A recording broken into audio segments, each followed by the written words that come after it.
D'une école qui naît, je vous emmène dans une autre. Celle-là forme des communicants depuis de longues années. L'ISTC Polytechnique, l'Institut des sciences et techniques de la communication. École de référence qui allie formation théorique et pratique.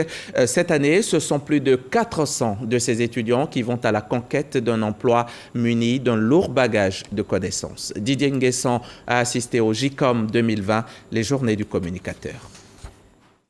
Dans le cadre des pratiques professionnelles 2020, nous avons eu à travailler sur le thème suivant. Conception et réalisation de supports de communication pour la promotion des nouveaux. Ces étudiants en arts et images numériques à l'ISTC Polytechnique peaufinent leur plan d'action pour le compte d'une compagnie de transport. Pour faire la promotion, nous avons dégagé plusieurs axes de communication, à savoir la facilité, les privilèges, l'accessibilité. Nous avons réalisé plusieurs études, à savoir l'étude qualitative, quantitative et documentaire. Comme eux, ceux inscrits en école de journalisme présentent un documentaire et un journal télévisé. Ces travaux pratiques sont réalisés dans le cadre de la 17e édition des Journées du communicateur qui met cette année l'accent sur un engagement pour la qualité. Les étudiants en fin de cycle et en année intermédiaire sont au nombre de 405 en régime jour.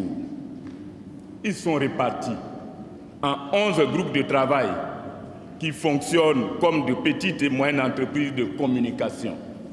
Mettre les étudiants en situation réelle de production afin d'acquérir les aptitudes professionnelles, aussi bien en tant qu'employés qu'en qualité d'employeur. C'est bien le message à eux adressé par les officiels.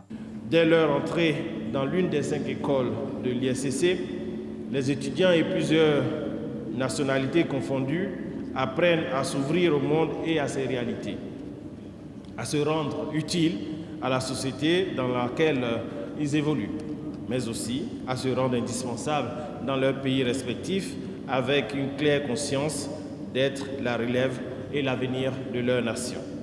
Le président du Sénat voudrait saluer avec ferveur la clairvoyance du gouvernement pour la création de cette école polytechnique à vocation sous-régionale qui, depuis bientôt 28 ans, ne cesse de gagner en notoriété et en prestige, tant par la qualité de la formation dispensée, sanctionnée par des diplômes reconnus par le Conseil africain malgache de l'enseignement supérieur CAMES, que par la compétence des étudiants qui y sont formés.